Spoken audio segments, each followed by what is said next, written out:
सभी को जोहार जोहार सर। आज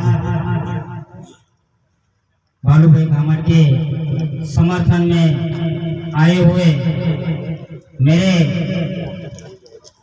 सभी युवा साथी, माता बहनें और बुजुर्ग, आप सबको नमन। और यहाँ विराजमान मंचासीन अतिथि आजपुर विधायक उमेश जी रामू साहब और चित्तौड़ से हमारे सांसद प्रत्याशी रहे मांगीलाल जी, घाटोल विधायक प्रत्याशी रहे हमारे अशोक जी, और अभी जो पूर्व में जो मेरे से पहले जो वक्ता बोल रहे थे पोपट जी कोकरिया, वर्तमान प्रधान है ज्योति पंचायत समिति के, और हमारे साथ में पूरी टीम और यहाँ के समस्त आयोजक टीम और यहाँ के कर्मठ कार्यकर्ता, और साथ ही यहाँ मंच पर विराजमान हमारे भगवान बिरसा मुंडा। और हमें ये इस तरह से बैठने का अधिकार जो दिया, पढ़ने का बोलने का जो अधिकार दिया, वो हमारे भगवान बाबा साहब आम्बेडकर जी को भी नमन करता हूँ मैं। हमें ऐसी क्या विडंबना आई जो हम लोग यहाँ राष्ट्र पार्टी होते हुए भी हम लोगों को यहाँ हमारी पार्टी लॉन्च करनी पड़ी। एक का थोड़ा कम करेंगे, एक का थोड़ा कम करेंगे। तो हमें क्या आवश्यकता पड़ी, तो हमें हमारे अधिकारों के लिए अलग से लड़ाई लड़नी पड़ी। हमारे अधिकारों को लड़ाई लड़ने के लिए हम लोगों ने आजादी के बाद में हमारे जो नेता थे उनको भेजा था, लेकिन हमारे लोगों ने हमारी विडंबनाएं आगे ले जाकर नहीं भेजी। और आजादी के बाद भी हम लोग आज भी खेतों में रोजगार में जा रहे हैं। हमारे शिक्षा के लिए कोई काम नहीं कर रहा, स्वास्थ्य के लिए कोई काम नहीं कर रहा, ना ही हमारे लिए कोई आवाज उठा रहा है। हमारे बहन बेटियों के साथ में अत्याचार हो रहा है, उसके लिए भी कोई आवाज नहीं उठा रहा है। तो हमें हमारे क्षेत्र की, हमारी खुद की रक्षा करने के लिए इस पार्टी के साथ भी आपको जुड़ना पड़ेगा, क्योंकि ये राष्ट्र पार्टी वाले जो हैं वो दलाल बन के बैठे हुए हैं। इन दलाल हमारे समाज की दलाली करके, हमारा समाज का सर्टिफिकेट लगा करके आगे जाकर के बैठ जाते हैं और वहाँ जाकर के समोसा और कचौरी खाकर तो वापस आते हैं, लेकिन हमारी समस्या कोई बताता नहीं। आज तक उन लोगों ने यही किया, कैंटीन में जाते हैं, चाय पीते, समोसा का कचौरी खाते हैं और आराम से सो करके वापस आ जाते हैं, लेकिन यहाँ की समस्या नहीं बताते। यहाँ हमारे पानी की समस्या, खेती की जो समस्या है, खेडूतों की जो समस्या है, कृषकों की जो समस्या है, उस समस्या को कोई बोल नहीं रहा है। दलाल बन के बैठे हैं, हमारी जमीनों पे उनकी नजर है। लेकिन ये जो जा रहे हैं कांग्रेस और बीजेपी से चुन करके, वो हमारा सौदा करने के लिए जा रहे हैं, हमारे जमीनों को सौदा करने के लिए जा रहे हैं, हमारे बहन बेटियों के सौदा करने के लिए जा रहे हैं। आपने देखा होगा गत 5 साल के अंदर कितनी विडंबनाएं हमारे समाज ने झेली, लेकिन कोई भी जनप्रतिनिधि हमारे बीच में आकर के बैठा कांग्रेस बीजेपी का नहीं बैठा। हमारे बहन बेटियों के साथ में कितना अत्याचार हुआ, उस अत्याचार को झेलने के लिए और साथ में रहने के लिए कोई कांग्रेस और बीजेपी का नेता आया क्या? नहीं आया। एसी वाली गाड़ियों में बैठ करके हाथ भी ऊंचा नहीं करते हमारे समाज को, सिर्फ चुनाव के समय आते हैं और आदिवासी समाज को मुर्गा समझ रखा है। मुर्गा जैसे जैसे मुर्गे को दाना देते, चने देते, गेहूं देते, हम चुनने के लिए आ जाता है ना, वो खाने के लिए आ जाता है। वैसे ही हमारे समाज को दारू, मीट और थोड़ा बहुत 100 या 200 रुपया दे देता है और हमारे समाज का वोट खरीद लेता है। तो आपको एक बात ध्यान रखनी है, 100 में 500 में नहीं बिक रहा है। आप एक मनुष्य हो, आपके पास एक अधिकार है, मताधिकार, उसका पूरा अधिकार उपयोग करना है। आपके क्षेत्र में कोई कांग्रेस और बीजेपी का कोई नेता आता हो तो उसको आपके पास में आता हो, 500 रुपया देता हो, 1000 रुपया देता हो, उसको कहना कि मुझे 1000 और 500 रुपया नहीं चाहिए। उसको कहना कि एक गधा ला के दे मेरे को। क्या लाने के देने का? गधा। पशु में सबसे निम्न वस्तु कौन सी है? कौन सा पशु है? तो गधा।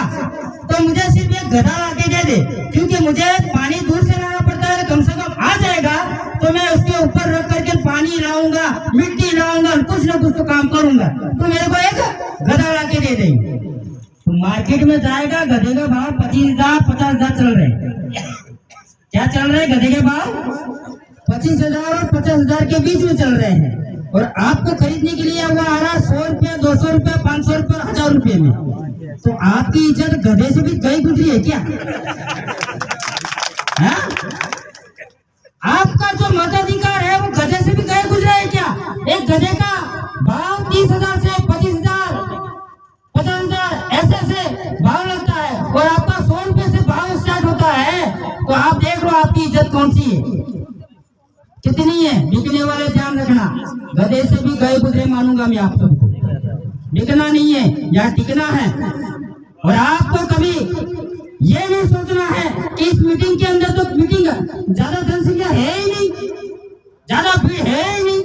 तो आपको बता दो, क्या आप सभी भीड़ नहीं है, भिड़ने वाले हो। ये भीड़ नहीं है, भिड़ने वाले हो। और भिड़ोगे कैसे? संवैधानिक तरीके से। ऐसा नहीं कहा वो डूंगरपुर से आए थे, राजस्थान से आके के चले गए थे, हमको तो भिड़ना है, कल उठ के निकल कर लठ तलवार लेकर के। ऐसा नहीं करना है। आपको संवैधानिक तरीके से, अपने वक्तव्य से, अपने जानकारी से, अपने हक अधिकार से लड़ना है।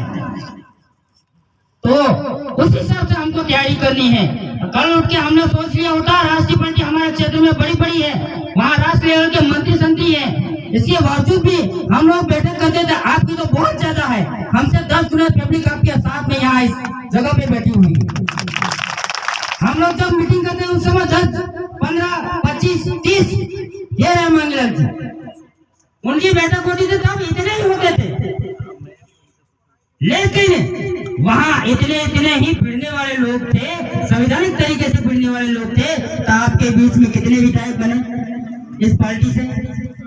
चुनाव के 3 महीने पहले पार्टी बनी, लेकिन हमारे साथ में भिड़ने वाले लोग थे, आप जैसे लोग युवा थे।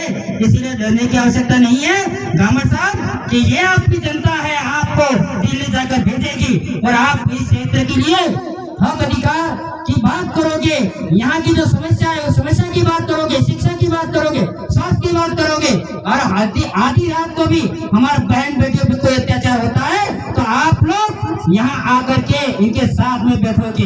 ये मैं गामर साहब से कहना चाहता हूँ। बाकी इन दलालों के हाथ में मत आना। ये दलाल अब हमारे पास में सिर्फ जमीन बची है। इन दलालों पे जो कांग्रेस बीजेपी के जो जा रहे हैं वो यहाँ जमीन का सौदा करने के लिए जा रहे हैं। कॉरिडोर तो निकाल दिया और कॉरिडोर के आसपास वो बड़ी बड़ी फैक्ट्रियां हमारे लोगों को खदेड़ के लगाएंगे। गुजरात मॉडल कह रहे हैं, क्या कह रहे हैं? गुजरात मॉडल। देख लो क्या हुआ केवड़िया में, क्या हुआ हसदेव में। कोई आया क्या? नहीं आएगा। इसीलिए कह रहे हैं समय रहते जग जाओ, हमारे आने वाली पीढ़ी को कुछ दे के जाओ। यही मैं बात कहना चाहता हूँ। साथ ही गामर साहब जो यहाँ जो हॉकी स्टिक अपने इलाकों में क्या कहते हैं देसी में अपने? उठान गया गेड़ियो। हाँ गेड़िया पर क्या, किस पे कौन सा निशान है? गेड़िया। गेड़िया हमारे बाप दादा दो तरीके से उपयोग करते थे। एक तो हमारे उत्तरायण पे खेलते हैं ना गेड़िया, 14 जनवरी को ना, तो इस तरह से आपको एक तो वो खेलने भी काम आता है और यूं कर दे तो हमारी रक्षा भी कर सकता है। तो हमें 2 तरीके से हमें काम करना है। तो हमारी रक्षा भी करनी है, हमारा हक अधिकार की मांगने हैं। और गामर साहब को मैं कहूंगा कि आप इस जनता के लिए आवाज उठाएं, जनता आपके साथ में है। जय जोहार, जय आदिवासी, जय ब्रह्मदेव, सेवा जोहार। सब्सक्राइब कीजिए हमारे चैनल को और बेल आइकॉन को दबाइए हमारी लेटेस्ट वीडियो सबसे पहले देखने के लिए।